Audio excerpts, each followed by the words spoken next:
Yo, what's going on, guys? KrispyFlakes here. For today's video, we are doing the Lou Williams challenge, or maybe you want to call it the Jamal Crawford challenge. Anyway, there's been a ton of great six men in NBA history. For today's video, we are going to see what if every single NBA team's best player became the sixth man of that team, because I want to see like how the bench player would do in their situation of starting, and I want to see how, of course, the superstars, man, like how they exactly would roll with the bench unit. So here are all of the teams, what's going to be looking like right, man. Every single six man is going to be getting 24 minutes per game. I think that's around league average, something like that. So of course we got Joel Embiid for the Philadelphia 76ers coming off the bench. For the Milwaukee Bucks, we are looking at Giannis getting 24 minutes as the sixth man, which actually this lineup without him is still really nice looking out there, man. So gotta imagine that team's gonna be just fine out there. For the Chicago Bulls, they didn't really have a backup shooting guard. So yeah, Zach LaVine goes to the six-man role, and Ryan Arcidiacono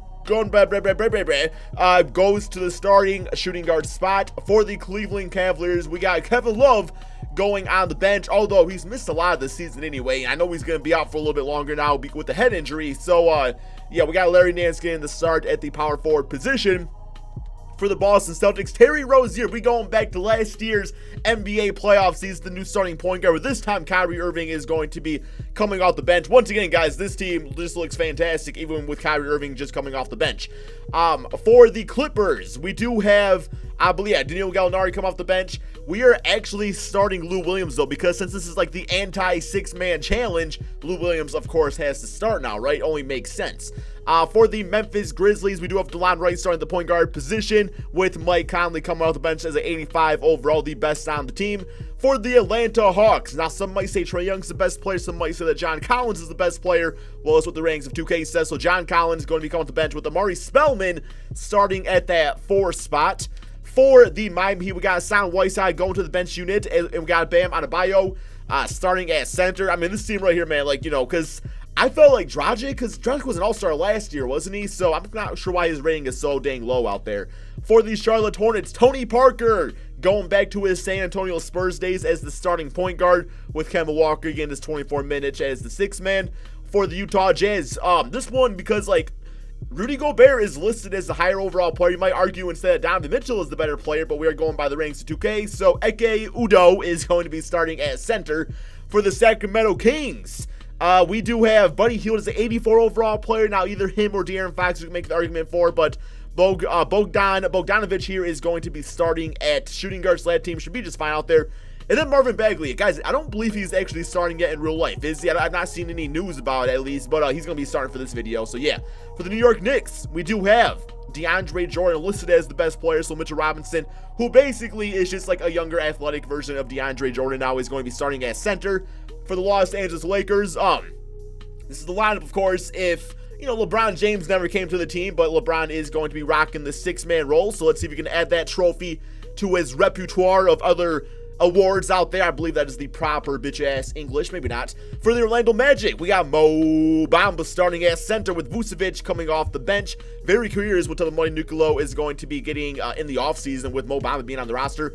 Dallas Mavericks. So this one's interesting because Luka Doncic has been amazing this season, but Kristaps Porzingis rating-wise, despite us not seeing him on this team yet, has the better rating. So Dirk Nowitzki is going to be playing 30 minutes. Hopefully he doesn't just pass out from exhaustion, as Kristaps, the Unicorn, is going to be the sixth man of this team. For the Brooklyn Nets, this one is probably one of the better switches because Spencer Dinwiddie, his contract's great. He puts up great numbers this season. Going to be switching out for D'Lo, who's going to be a scoring sixth man of this team. For the Denver Nuggets, we got one of the Plumleys, Mason Plumlee to be exact, starting at center, with Nikola Jokic coming off the bench as the sixth man. For the Indiana Pacers, we are assuming no injuries for this video, of course. So Tyreke Evans starting, with Victor Oladipo coming off the bench. It's crazy, man, because for a long time, Tyreke Evans was always like a bench player, but this time he's getting that start. So reversal of roles. For the Pelicans, we got Jahlil Okafor, who very well could actually be the starting center next season, as Anthony Davis is going to be off that team, but in this video, going to be the sixth man. For the Detroit Pistons, so had to decide between Drummond or Blake Griffin for the six-man role. I decided to go with Blake Griffin as the best player because he was the one that made the All-Star team, so that was my reasoning behind that. For the Toronto Raptors, we got OG Anunoby going to be starting as small forward, Kawhi Leonard going to the six-man role. Although Serge Ibaka, seventh man, 82 overall, that's absolutely crazy to see. For the Houston Rockets, Eric Gordon slipping into the starting shooting guard spot. So Chris Paul, of course, becomes the main ball handler of this, and James Harden gets his 24 minutes. For the San Antonio Spurs, once again, I had to decide between DeMar DeRozan or LaMarcus Aldridge. I elected to go with Aldridge. Jakob Poeltl starting at center. Phoenix Suns, of course, the best player is Devin Booker. Mikal Bridges getting the start. Devin Booker off the bench. For the OKC Thunder, we got Markieff Morris actually starting at the 3 spot. I was deciding on maybe putting Jeremy Grant though, or putting Roberson right there, but I have ultimately ended up doing this and using Paul George and Dennis Schroeder off the bench. For the Timberwolves, we do have Karl-Anthony Towns as the 6th man, with Gorgui Dieng starting at center. Trailblazers, Seth Curry, not Stephen Curry getting the start, CJ McCollum at the 2, and Damian off the bench with Enes Kanter. That team's going to be nasty. Then we got the Golden State Warriors. I mean, they're all great players, but Iggy is going to be starting at small forward, Kevin Durant as the 6th man. And then finally, John Wall listed as the better player between him and Bradley Beal when healthy, so he's going to be on the bench with Tomas Satoransky as the starting point guard.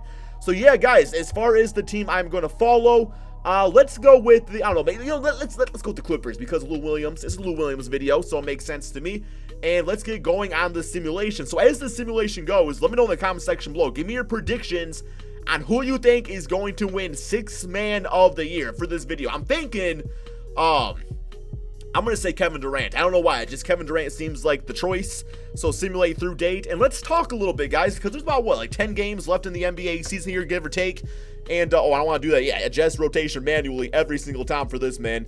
Yo, that's going to get annoying if I got to do that all the time there. But it is what it is, man. It comes with the territory of the video. Because if I do it, always have CPU adjust. They're going to put the good players out there. So, yeah, it might just come to a case where I have to, okay, hopefully this is all good right here, man.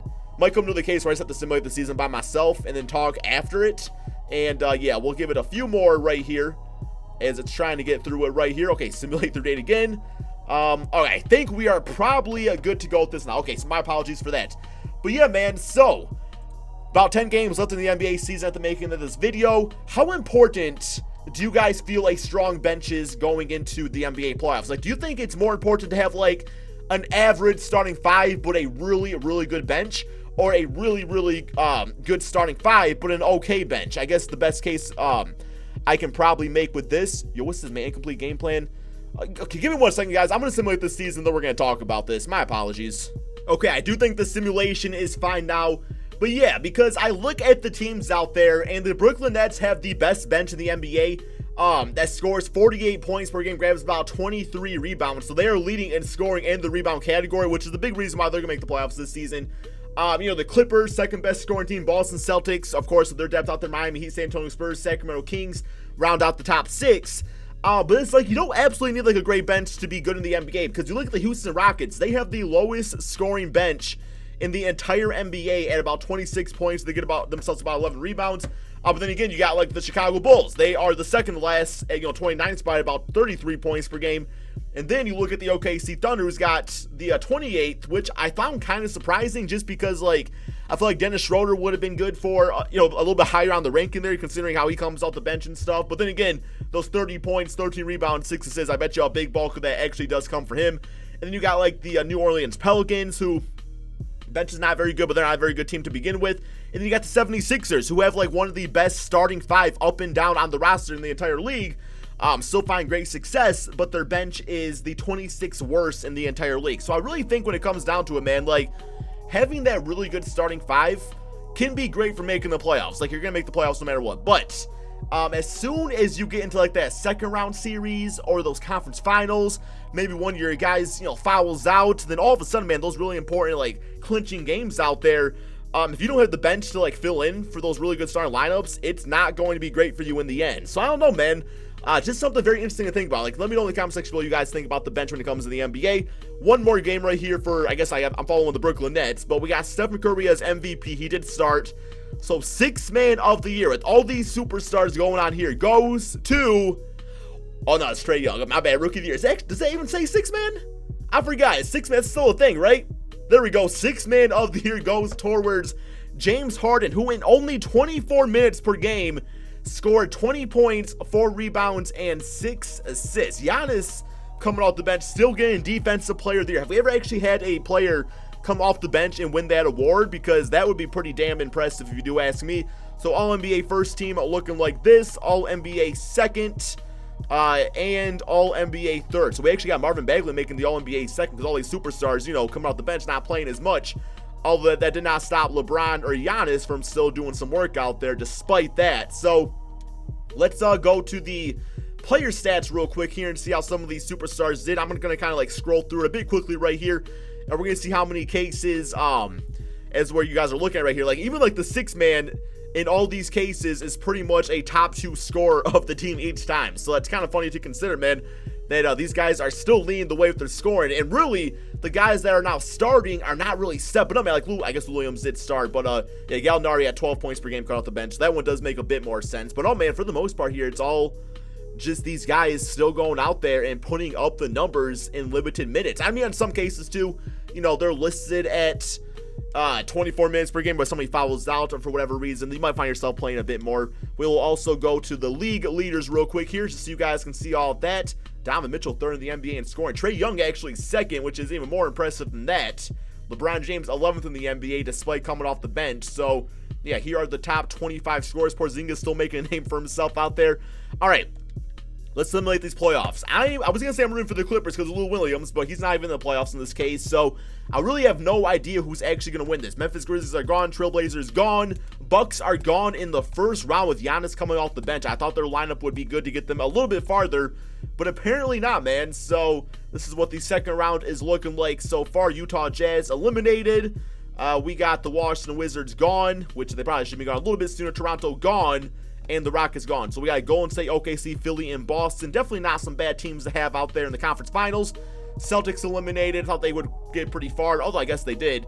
And Golden State gone. So OKC, 76ers. And the winner of the best 6-man bench right here, man, is the Philadelphia 76ers. This is actually extremely funny, you know, considering that their bench, like I was saying, is like the 26th worst in the NBA. But hey, whoever went and started, I believe it was, yeah, Boban. Boban went out there, got 24 minutes. And, of course, the process, guys, 40 minutes per game, 20 points, 9 rebounds, 2 assists in limited minutes. Hope you guys all enjoyed this video. If you ever want me to do some more what-ifs like this, I always love talking different scenarios out there. So be sure to drop a like, subscribe if you're new to my channel. And, guys, just want to let you know, too, man, that I am still posting an NBA news show daily, typically around 11 o'clock a.m. Eastern time. So if you guys could please go over there, show that support. I'm really trying to get that series to grow, so your support on that means more to me than anything out there, bro. So thank you all so much for that.